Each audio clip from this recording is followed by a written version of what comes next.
की राजनीति में महिला मतदाताओं का महत्व समझने लगे हैं। दरअसल पिछले कुछ चुनावों में जीत की कुंजी बनकर उभरी हैं और इसीलिए सभी दलों में महिला मतदाताओं को साधने की होड़ मची हुई है। चुनावी राज्यों में सभी पार्टियां महिलाओं को हर महीने आर्थिक मदद देने का ऐलान कर रही हैं। ऐसे में 2027 की तैयारी में जुटे सपा अध्यक्ष अखिलेश यादव कहां पीछे रहने वाले थे। उन्होंने भी एक वीडियो जारी कर महिला मतदाताओं को लुभाने की कोशिश की है। एक रिपोर्ट आपको हम दिखाते हैं, देखिए। 2027 की तैयारी में अखिलेश, यूपी में मचेगा सियासी कलेश। समाजवादी पार्टी का निशाना महिला वोटर तो सिर्फ बहाना। महिलाओं को सम्मान दिलाएंगे, यूपी में जीत का परचम लहराएंगे। यूपी में विधानसभा चुनाव तो 2027 में होना है, लेकिन विपक्ष में बैठी समाजवादी पार्टी ने अभी से प्रचार अभियान शुरू कर दिया है। सपा के राष्ट्रीय अध्यक्ष अखिलेश यादव ने सोशल मीडिया प्लेटफॉर्म एक्स पर एक कैंपेन वीडियो पोस्ट किया, जिसके जरिए उन्होंने महिला मतदाताओं को साधने की कोशिश की है। अखिलेश यादव ने महिलाओं के उत्थान और समृद्धि के लिए उत्तर प्रदेश में स्त्री सम्मान समृद्धि योजना लागू करने का वादा किया है।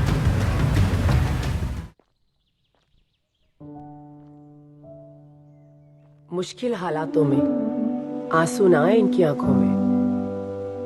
अपने लिए, अपनों के लिए कुछ पैसे हो इनके हाथों में और कुछ हुनर हो ऐसा जिसकी हिम्मत के बल पर ये अपने पैरों पर खड़ी हो सके और ये बच्चियां पढ़ लिख कर बड़ी हो सके। सब जानते हैं महंगाई के इस दौर में बहुत कठिन है आगे का रास्ता। रोटी, सब्जी, दाल की तो छोड़ो, अब तो नमक भी नहीं है सस्ता। ऊपर से कभी हारी बीमारी, दवाई पढ़ाई अब बहुत भारी हो चुका है, जिम्मेदारियों का बस्ता। इसीलिए समाजवादियों ने ये संकल्प उठाया है कि जब 2027 में समाजवादी सरकार फिर से आएगी तो उत्तर प्रदेश की बहन, बेटी, माताओं के लिए स्त्री सम्मान समृद्धि योजना लाएगी, जिससे उनके हाथों को मिलेगी एक नई शक्ति और जो उनके दुख के आंसू पहुंच जाए। समाजवादी पार्टी ने इस कैंपेन वीडियो में पिछड़ा, दलित, अल्पसंख्यक यानी पीडीए के अपने नारे को दोहराया। अखिलेश यादव ने इस योजना के तहत महिलाओं के खाते में सीधे धनराशि भेजने और प्रतिभावान छात्राओं को लैपटॉप देने का वादा किया है। इसके अलावा उन्होंने पीडीए पाठशाला शुरू करने का भी वादा किया है, जिसमें महिलाओं और लड़कियों का स्किल डेवलपमेंट होगा। सपा ने कहा कि पीडीए पाठशाला के जरिए उनके हुनर को निखारा जाएगा और उन्हें रोजगार से जोड़ा जाएगा। आज के इस दौर में हर तरफ बेकारी है, पढ़ लिख कर भी घर बैठी बेचारी है। डिग्री है पर काम नहीं है, ये कैसी लाचारी है। और कुछ लोगों के लिए रोटी, कपड़ा और मकान की जंग अभी भी जारी है। कुछ की थोड़ी तो कुछ की पूरी थाली खाली है। हम मानते हैं सबके अंदर होता है कोई ना कोई हुनर और हुनर को मिलता है हौसला, कोई उसे बाहर ले आए अगर। इसीलिए हमने पीडीए प्रतिभाशाला के नए विचार की नींव डाली है, जहां प्रतिभा को पहचान कर उसे नई सोच, नई सीख का सहारा देकर बड़ी खूबी से उभारा जाएगा। प्रतिभा को कारोबार से जोड़कर हुनर को सही मान और सही दाम दिलवाया जाएगा। हम उनके हाथों में नए जमाने की नई शक्ति देंगे। जब मोबाइल हाथ में आएगा तो उन्हें सबल बनाएगा। हम फिर से हर होनहार को लैपटॉप देकर नई शिक्षा, नई तकनीक से जोड़ेंगे, नई मंजिलों के लिए नए रास्ते खोलेंगे। अखिलेश यादव ने समाजवादी पार्टी का कैंपेन वीडियो सोशल मीडिया पर शेयर करते हुए लिखा कि हम 2027 में स्त्री सम्मान समृद्धि योजना लाएंगे और हर बालिका, युवती, नारी को सबल बनाएंगे। समाजवादी पार्टी ने दावा किया है कि इस योजना के जरिए महिलाओं को न सिर्फ सम्मान मिलेगा बल्कि उनका आर्थिक और सामाजिक सशक्तिकरण भी होगा। अखिलेश यादव का कहना है कि महंगाई और बेरोजगारी जैसे मुद्दों को देखते हुए 2027 में उत्तर प्रदेश में समाजवादी पार्टी की सरकार बनने पर सभी वादे पूरे किए जाएंगे, ठीक वैसे ही जैसे पूर्व में हमारी सरकार ने किए थे। स्त्री सम्मान समृद्धि योजना कोई सपना नहीं, समाजवादियों का संकल्प है, जिसका गवाह बीता हुआ कल है। बस कुछ साल पहले की तो बात है।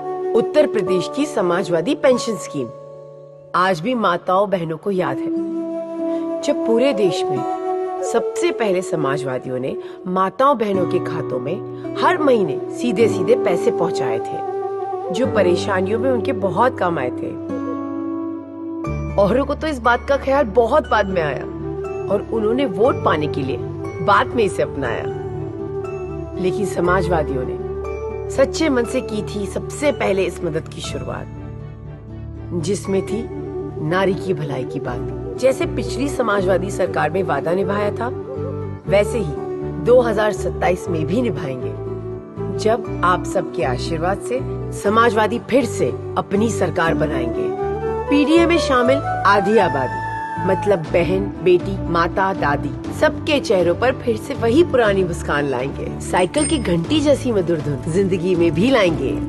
2027 में समाजवादी फिर से आएंगे, स्त्री सम्मान समृद्धि योजना लाएंगे और हर नारी को खुशहाली के नए सफर पर आगे बढ़ाएंगे।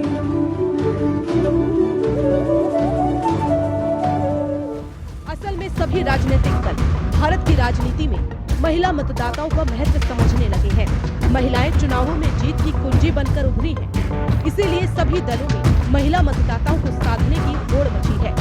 ऐसे में चुनावी राज्यों में सभी पार्टियां महिलाओं को हर महीने आर्थिक मदद देने का ऐलान कर रही हैं। महिला voter winning factor. Madhya Pradesh में बीजेपी सरकार ने 2023 विधानसभा चुनाव से पहले लाडली बहन योजना शुरू की थी, जिसके तहत हर महीने महिलाओं को 1250 रुपए की आर्थिक सहायता दी जाती है। इसका चुनाव में असर देखा गया और बीजेपी प्रचंड बहुमत के साथ सत्ता में वापस आई। एमपी की तर्ज पर महाराष्ट्र में भी बीजेपी शिवसेना एनसीपी गठबंधन की सरकार ने माझी लाडली बहन योजना शुरू की, जिसके तहत महिलाओं को हर महीने 1500 रुपए की आर्थिक मदद मिलती है।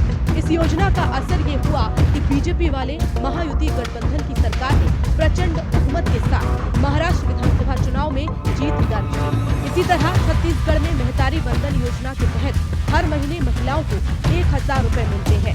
इसके अलावा झारखंड में मैया सम्मान योजना चलती है, जिसके तहत महिलाओं को 2500 रुपए तक की आर्थिक सहायता मिलती है। झारखंड में हेमंत सोरेन की सत्ता में वापसी का श्रेय इस योजना को दिया जाता है। इसी तरह दिल्ली के चुनाव में बीजेपी ने सरकार में आने पर महिला समृद्धि योजना के तहत महिलाओं को हर महीने 2500 रुपए की आर्थिक मदद देने का वादा किया था। आखिरकार 27 साल बाद भारतीय जनता पार्टी को दिल्ली में जीत मिली। अब मुख्यमंत्री रेखा गुप्ता ने कहा है कि बहुत जल्द महिला सम्मान योजना लागू होगी।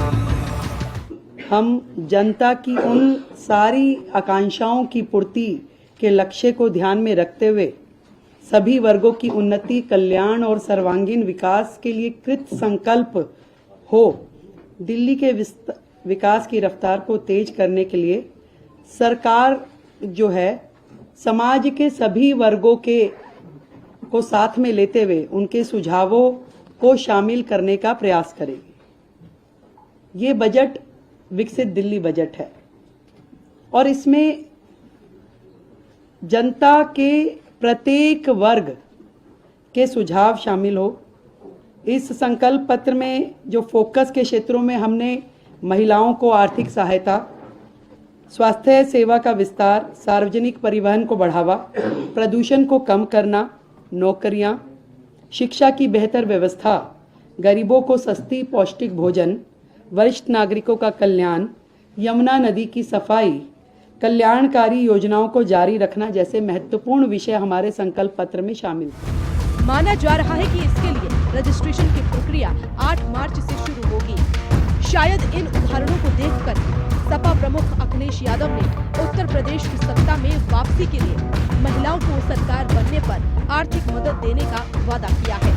अब देखने वाली बात होगी कि 2027 के चुनाव में यूपी में सपा के इस वादे का कितना असर होता है और बीजेपी इसका क्या तोड़ निकालती है। हिंदी खबर की स्पेशल रिपोर्ट।